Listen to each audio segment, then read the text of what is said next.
Patch 1.023 is dropping on March 13th, which is 6 days exactly from now when this recording has come out. So hopefully, I'm going to give you guys all the juice in it. So if you're looking for timestamps on any part of the video, it's all going to be down there so you can check it out. But this is going to be patch 1.023 with me, MrSneakyy, giving you all the information that you need.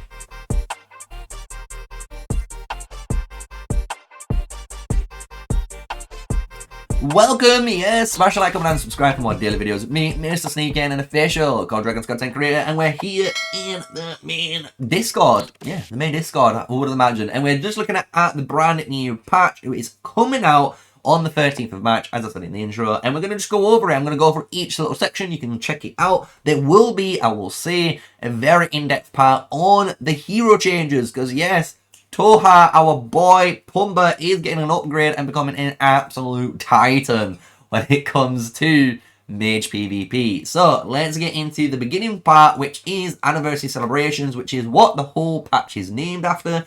It is technically officially 1 year anniversary for Call of Dragons. So they are doing a 14-day event with city themes, avatar frames, and nameplates involving a bunch of different types of, events, which is all above. So all of these little numbers you see are different events, but the ones that we need to really pay attention to right now is obviously Great Heights. Great Heights is the one that everyone likes to see, because this means we're going to get, as you can imagine, a brand new city skin, guys. So we don't know if it's going to be, I hope it's going to be a brand new city skin, but it does mean we get a chance of earning one, right? So if you're looking for this event, it is coming up. But then the one thing that I really want to talk about is the Automaton raid. So I don't know what this is. I've never seen this before. However, this to me, as a quick assumption, could be a little preview, a little leak, a little snippet into season 3, because they did announce in one of the Q&As and stuff that they were bringing out in season 3 a brand new race. So maybe this is a sneak peek preview of this brand new race named the AUTOMATONS, which isn't the dwarves that we fought in season 2. So very interesting. So let's see what this is when it comes out. So now we're going to move into section 2. Nice and simple. Section 1 over and done with. Section 2 has changed into a smooth road of prosperity. There is a lot of changes here, but I'm going to break it down nice and simply.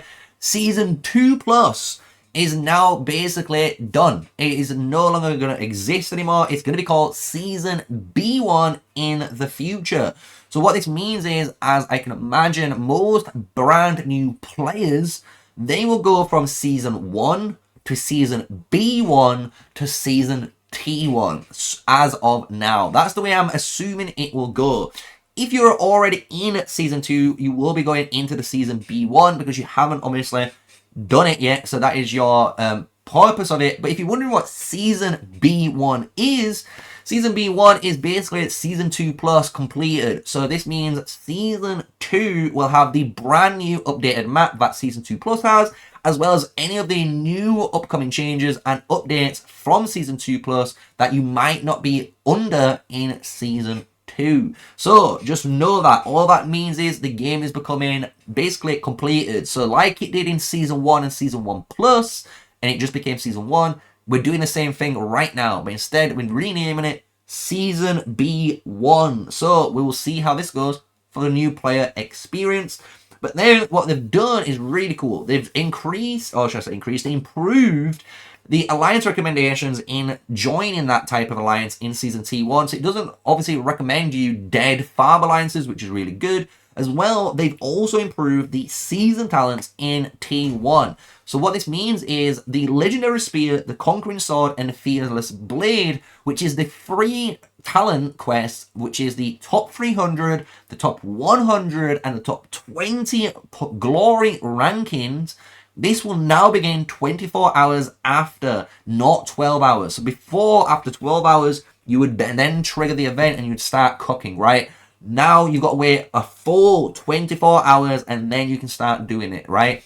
Really, honestly, good change because it just gives people more time to prep. And if you are honestly a T4 player, I please beg you to get this prepared, because if you get into a duel just before this goes live and then you literally stop the duels, you'll be the first player with all the glory in the whole kingdom. So you will definitely be in the top 10, most likely, unless someone else has obviously done the same trick, right? So really good little thing. You still just need to reach the top 300, and just upon reach, you will get those quests.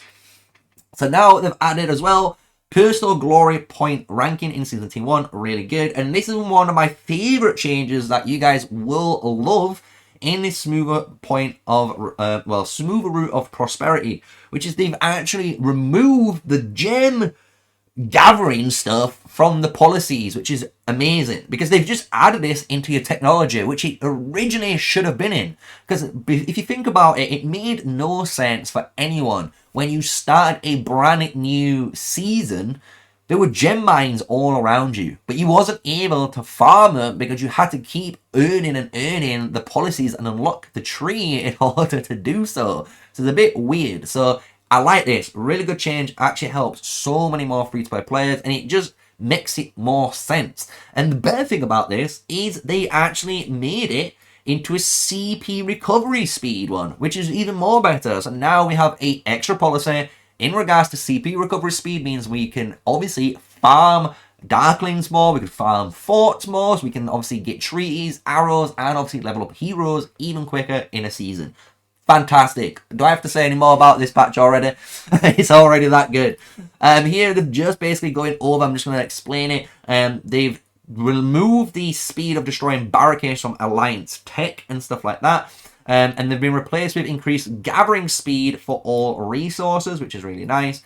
And then the more important thing, which is going to impact a lot of players without them realizing, is in Season 1, they've removed all of the Legion capacity policies and just given players naturally more, Legion cap. So you can see, as some of the policies would increase your Legion capacity, the Legion capacity has been increased for all heroes from the beginning of Season 1. This change will affect our newly opened Season 1 servers, but then the more important bit, per level elixir production and the daily resource healing increased for hospitals has been increased on all servers. Meaning, even myself, you who's watching right now, everyone when this patch comes out is going to get better healing again. Thank you. Really good little change here. And if you're in a brand new Season 1, you will get this brand new change included into you. I don't know, from what it reads, I will just assume if you're currently in a Season 1, you might not get this change. I'm just going to say that. I don't know, because I'm not obviously the guy with the crystal orb and who knows everything, but I'm going to assume, as it's been read, since it's related to new server openings, that's what's going to occur, right? Improve the unit promotion. After successfully promoting units, your previous choice will be retained. Thank you. And unit training page allows you to promote more easily in large number of units. Nice, beautiful change. So what we're going to do is go down, and I'm not going to go through this on this screen. I'm going to showcase it on a different screen, because what you can do, if you look, is click this little link, and I'm going to tell you this link has way more information than this, because this link does contain all of the balance changes to the 2 heroes and the artifact in the game that I'm going to go over. So I'm going to basically quick over, and we're going to skip. And welcome. So all I've done, if you want to just do it with me, follow along, you can click the little blue link. It should just pop up in its anniversary celebrations. I have purposely already scrolled down to where I need to be for obviously this section, right?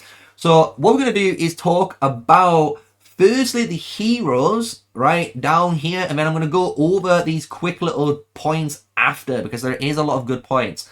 What they've done is buff Tohar. Yes, you've heard it right, they've buffed Tohar, and I'm not going to lie, they have done the exact buff that I asked for, which is really funny. The one buff that I suggested in my last video, if you want to check it out, is I always suggested just instantly delete this line of text. You don't need this line of text where it says moving interrupts channeling. It just kills the hero, right? And instantly you can see that's been removed. So you don't have to worry about this now. And on top of this, they buffed Tohar insanely. And I'm going to explain, because now it's only 3 normal attacks instead of 5, and then you deal damage every second, but only 3 seconds over 5. But the difference is this is probably only going to give you 3 orbs over 5 orbs, but you'll notice you are going to be dealing more damage per orb compared to before, which is really, really interesting, right? Because when you think about it, 1 orb is 500, but when you add those 3 up, it's 1500 damage. When you look at this one, it's 300 damage per orb, but when you add all 5 up, again, it's still 1500 damage. But this is just instantly better because you're getting more damage per bang each time. Do you understand? So really, really good change. Buffed the damage numbers, made it more consistent, and even on top of this, they made Tohar into almost a wild, wild west cowboy shooter because he has a cooldown of 4 seconds of this ability. But if your hero, Tohar, is in the primary slot and the Legion cast a rage skill, the cooldown ends immediately. So what I'm understanding is if you have this up and your deputy fires, guess what? You're instantly going to get the cooldown from 4 to 0 and you can start charging back up and go again. Really, really cool. Then on top of this, all they've done, and I'm going to just basically say it nicely, they've just buffed every skill. They have made every skill just instantly better from just increasing the duration, as you can see from here. And this is through finishing their channeling. They're going to get a 5-second attack buff. Here you can see while you begin channeling, you're going to gain those buffs, while before this just stayed while channeling. So you had to obviously be attacking and you got this, but this gains as soon as you begin channeling that ability. Really, really good. And you gain it for 5 seconds. So in theory, you can hit even just 1 ball. You've started it.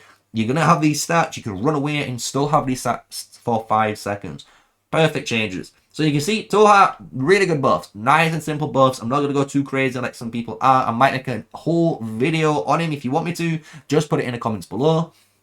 Indis has been buffed as well, and the only thing that should have changed is the way her healing and her damage targeting works, which is really good. Because before, this is just basically healing up to 2 friendly legions around the target, right, for 350. Now what this is doing is healing Indis's legions, that's 1, and healing 2 nearby friendly legions. So in total, she's healing 3 legions now. On top of this, you can see this keeps the exact same beginning state. So you do target 1 legion and then 2 nearby enemy legions as well, and increasing all damage they take by 20% for the 2 seconds. So all of that is still the same, and when you can imagine the Awakening, all they've done is added an extra line in, right? So here you're doing the exact same buff as before, nothing's changed apart from Indis's Legion is now included. So you're getting 3 heals, not just basically 1 and 1. So really good hero. This might actually push Indis into the spotlight. The fact that I can heal myself and 2 nearby allies and put 3 basically 20% damage debuffs onto a target, 3 seconds. Oh my lord, it's insane. It's just insane. Then what they've done as well, if you are wondering, they haven't touched any of her HP values. All they have done, because they've changed the policies, right, and the way the Legion capacities are working right now, they've gone back to a percentage base. So the maximum Legion capacity is going to be 8% over 7,500. The last change they've done, and I think it's a really good change for you guys, and it's for cavalry players. You're going to be in absolute happiness, who knows. But they've changed the whole clone mechanic. It doesn't work the way it works before. It works a lot better in the way you assumed it would want to work. So now the way the clone works, you summon a clone of your Legion, and if you have this at max level, it will deal the entire 100% of your damage. So it is going to do a 1-to-1 damage ratio with your Legion, and it will take 50% more damage than your original Legion would, right? If your Legion is a cavalry Legion, the Legion, or the cloned, should I say, will gain Unyielding Rush, the 1000 range requirement when it entering battle, which is really good. And then cloned Legions disappear 10 seconds after being summoned. And cloned units cannot die or be severely wounded, which is insane. So what this means is basically when you summon a cloned legion, obviously it's going to copy your march. And if you were wondering if I've got 2 of these up, it's not going to fill basically your hospital with double bills. I think that's what it's trying to state here. But we're going to see this better in-game when it comes out, because obviously I have the artifact, I can test this out. And that is all of the major actual hero and artifact changes. So now what I'm going to do quickly is just go over this quick little changes, what they've done. And then hopefully we can move on to the next and final sections of the patch. So the number 1, 2, and 3 in here is improving the sorting feature for heroes, artifacts, and weapons, adding the ability to sort items ascending and descending order. Also added a new feature allowing finding heroes, artifacts, and weapons you need based on your requirements. Really good. Improved auto positioning system for melee and ranged legions. Legions will now position themselves more naturally while marching in groups. I don't know how this is going to work. I hope this is just that setting it's talking about, because I don't like it. And if this is a forced mechanic now, I'm going to hate myself. Improved legion marching, which is good. Legions will now move more freely when trying to enter nearby buildings and cities. That's good. And it needs all the buffs we've just gone over. And then finally, to finish all this off, they've improved descriptions of engineering hero skills, like skills. The dragon trials have been made easier. You can also skip preview features in the dragon trial stages. They've fixed Tohar's issue where he wouldn't hit on behemoths as well. So now you can take him into a behemoth lane. He should destroy you. Then they've made the ice lizard actually work at 2 stars. Really good. And then also, which I think is a really good feature they've changed here, before we go into the really big one, they've enabled auto casting on your artifacts when you do turn it on to actually tag the enemy that you're hitting, right? So instead of tagging a random enemy, it's going to tag the one you want, right? Really like that feature. And then this is the really good one. So they've made here all of the cavalry and all the infantry just stronger. They've made infantry basically have more charge / rush speed and distance, so they can get into their targets quicker. Also, they can greatly reduce the damage taken when they're doing that berserker charge, which is really, really cool. I like that. The fact that I'm running in Leroy Jenkins and by doing that, I actually take less damage while in that state. Then the cavalry units also gain the unyielding rush, and cavalry legions will no longer be intercepted by other legions when casting unyielding rush. I bet you Calv players are so happy now, because they should in theory be able to run through infantry units, and we're going to be able to test all of this obviously when it comes out. So that is all of the PvP patch notes, and what we're going to do is switch back to the main Discord so you guys can have the nicer look instead of this blob white screen. Welcome back, and this is just carrying on from where we were. If you want to again go through what I've just gone through, it is here in this nice little beautiful little, you know, again going over a bit, and you can click on this little link where all of the hero stuff is. But now let's go into the far more enjoyable and the last little area, because this, to be honest, is really good. There's some extra things that we just needed to add on, so you can skip basically all the animations in Lucky Spin and Wheel of Destiny, which is cool for those guys that are in a rush. But what I really like is you can now use your wounded units in a Celestial Battlegrounds and Trial of Light, because a lot of players could be at war, you could be fighting, you could be killing everyone, right? But then, you know, this event comes out and you've got no troops. So it's really good that they're allowing players just to play the events, right? Not punishing players for PvPing and wanting to participate in events.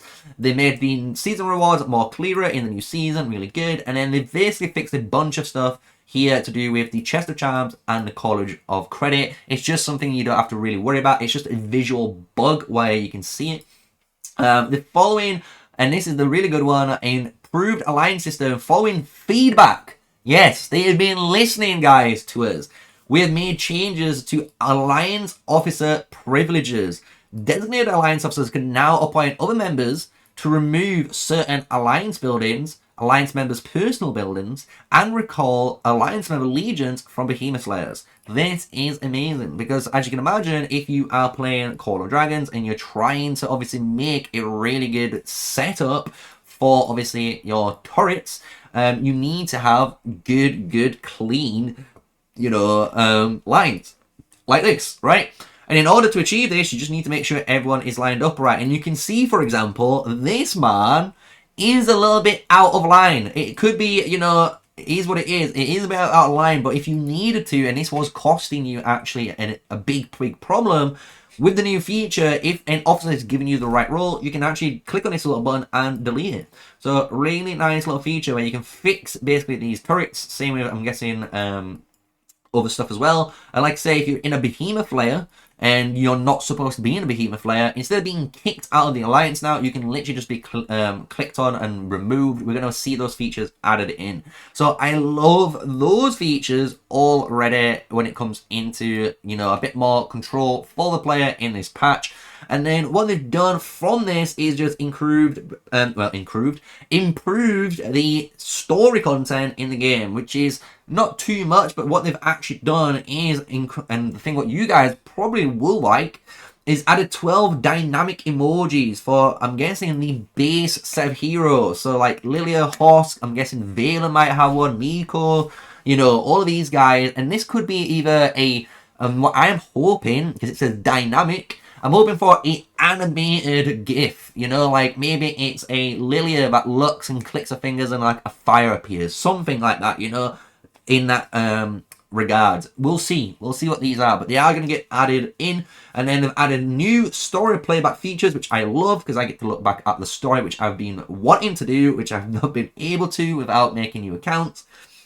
And then improve various bugs, well, and visual, you know, story-related effects, skipping effects, and all this stuff. I know you don't really care about this much. Just nice improvements, guys. Just be happy that they're doing it. But the last thing that they are doing out of all of this is they're improving the user experience for war pet selling. They're also improving the ways you can view how to obtain certain artifacts in the game. They've also improved Season 2 story on the enemies. But then what I really like is they've added the unit appearance to the Wilderberg. So as you guys know, if we go back into the main game here and we just jump into our city, you know, if you play League of Order like myself, all of your units here do have, as you can see, different costumes, right? And different looks. And then when you summon them, they do look different, right? With all of their goldenness, right? But in the sad case of Wilderberg and, you know, Spring Wardens, we don't have those ones right now. So what they've done is added the Wilderberg ones. So nice little, easy little changes. But that, honestly, sums it all up. That is the patch 1.02 free. You can also see this entire patch added into, you can see here, which is your system mail. Everything is on there too, with all the damage numbers. You can see all the clone damage dealt increases, just everything. So if you want to go over it yourself, you can. And just remember to give them some feedback, guys. Every time you give some feedback, you do get some gems in return. So why not get some free gems while doing so? So I hope you guys have enjoyed it. That has been me, MrSneakyy, covering patch 1.023, and it comes out on the 13th, which is, if I look on my calendar, on Wednesday. So be prepared for the brand new anniversary, because I certainly am going to be streaming on that day. And that is going to be the end of the video. So I hope you guys have enjoyed it. I will be streaming, like I kind of said at the end there, on Wednesday when this little patch comes live, so be prepared. I might do a earlier stream around 10 UTC because of it, and obviously go ham. So I'd want to give you guys that pre-warning. But if you've enjoyed this video, you know what to do. Share the video about to your alliance members, get them to join the Sneaky Army today. We're growing every single day, which is crazy. And obviously, smash the like, comment, and subscribe. Tell me what your thoughts are. If you enjoyed this patch 1.023, I personally think this is the best patch they've brought out now as of date, because they've just added so much stuff and listened to player feedback. And it's great to see actually some points in the right direction for Call of Dragons. So until the next video, stay safe, stay sneaky, peace out.